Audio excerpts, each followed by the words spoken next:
আমি কি করেছি, আমি প্রত্যেকটা সময় আমার সিকিউরিটির জন্য আমি লাইভে ছিলাম, আপনারা দেখছেন। আমি ওর বাসায় যখন ঘুমাইছি, ঘুমানোর পর আমি অজ্ঞান, আমার কি কি খাওয়াইছে আমি বলতে পারি না।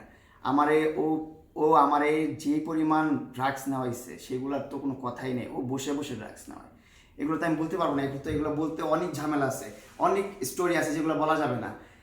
এখন ওরা এগুলো বলছি, আমি এখন আগামীকাল বেঁচে থাকবো কিনা সেটারও কোনো নিশ্চয়তা না। এই দেখেন 11 ঘন্টা আগে তখন পোস্ট, যখন রেকর্ড করছি আমি রেকর্ড করছি রাত 1টা বাজে, 11 ঘন্টা আগে পোস্ট। এই মানুষটা নিয়ে আমি আর জীবনে কখনোই কথা বলতে চাই না, এবং আমি আপনাদেরকে সবসময় অনুরোধ করব। এটা ওর সাথে যখন আমার ঝগড়া হলো, ওর সাথে ঝগড়া হওয়ার পরের লাইফটা, ওর সাথে লাইভ করে যখন আমি বের হয়ে আসছি, আমি বের হয়ে ওর বাসা থেকে বের হয়ে আসার পরই ও এই ভিডিওটা করছে, করে প্রেসের গ্রুপে আপলোড করাইছে। কখনো তার ব্যাপারে আমাকে কখনো কোনো প্রশ্ন করবেন না। কোনো প্রশ্ন করবেন না, শেষ শেষ ভিডিও এটা কিন্তু বলছে।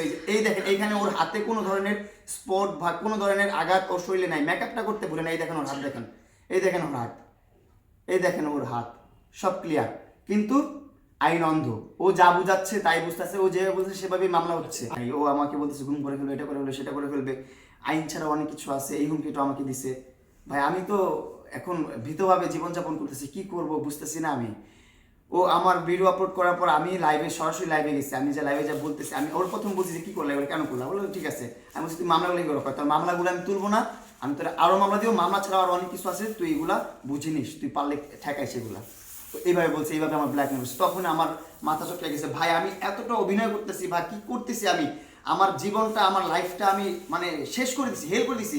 আমার মনের বিরুদ্ধে ওর কথায় উঠতেছি বসতেছি, ওর কথায় আমি ওর বাসায় যাইতেছি আসতেছি, না গেলে কি করে মামলা তুলবে না, ওর কথায় না চললে আমার মামলা তুলবে না, আমার নামে আরো মামলা দিবে।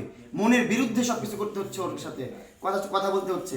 এখন আবার বলতেছে মামলা তুলবে না, তুই তুই যা করা করবি। এটা আজকে না, এর আগেও আবার কয়েকবার বলছে। যখনই ওর কথা না শুনি আমি, যখনই ওকে সময় না দিয়ে আমি ওর কাছে না যাই, তখনই আমাকে বলে মামলা তুলবে না। তখন আবার ওর কাছে যে ওর তেল মেরে ওরে বুঝায় টাজায় তারপর আবার রাখতে হয়, তখন আবার বলে ঠিক আছে তুমি টেনশন নিও না, আমার উপর বিশ্বাস রাখো, আমি তোমার সব মামলা তুলে ফেলবো। এবং কি ওই দিন রাতে ওর সাথে যত পরিমাণ টেক্সট হয়েছে, যত পরিমাণ মেসেজ কনভারসেশন ছিল, ওর প্রত্যেকটা ইনবক্স আমার মোবাইল থেকে ডিলিট করে দিচ্ছে, প্রত্যেকটা ইনবক্স, যেন কোনো প্রুফ না থাকে যে ও আমাকে কীভাবে ফুসলাইতো, ফাঁসলাইতো, কীভাবে লোভ দেখাইতো, কীভাবে আমাকে প্যাম্পার করতো, কীভাবে মূলা ঝুলাইতো, সব কিছু, সব ধরনের প্রুফ আমি আমার মোবাইলে রাখছি। ওর টেক্সট সব কিছু ডিলিট করে দিচ্ছে, ওর একটা টেক্সটও রাখে নাই আমার মোবাইলে।